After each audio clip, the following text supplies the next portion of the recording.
Ce n'est donc plus un scoop, les scopes ont le vent en poupe. En cette période de crise du capitalisme, les sociétés coopératives de production apparaissent parfois comme une solution intéressante. Les salariés deviennent alors leurs propres actionnaires. C'est une des solutions qui est actuellement envisagée chez Bouillet à Montauban, une société de sonorisation. Gaël Leblanc et Michael Anne.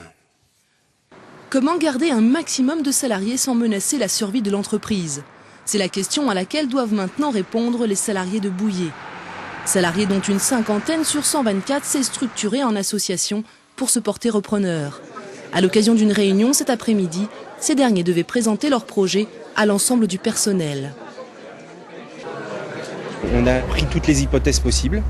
On est passé de la SCOP à une reprise par un investisseur physique, par un industriel. Aujourd'hui, il se trace une autre direction. Et cette direction, c'est ce que l'on va présenter aux employés. Et à charge à eux, c'était un peu le but de notre groupe, de présenter ce projet. Et c'est à eux de choisir ce projet, s'il leur convient ou pas. L'entreprise Bouillet est vendue en 2008 par l'américain Tyco au groupe allemand Funkwerk. À la vente, Tyco laisse près de 6 millions d'euros de trésorerie dans les caisses. Aujourd'hui, avec la crise économique et l'argent dilapidé selon certains, les caisses sont vides. L'entreprise est placée en redressement judiciaire depuis la mi-janvier. Le sort des salariés repose maintenant sur le projet d'éventuels repreneurs.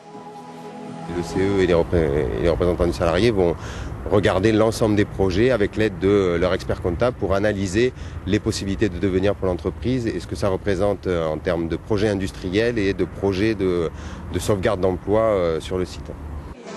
4 projets de repreneurs potentiels devraient être présentés mercredi prochain. À l'issue de cette présentation, le CE de l'entreprise Bouillet devra se prononcer sur celui qu'il retient. Mais c'est le tribunal de commerce qui tranchera lors de l'audience du 4 mai.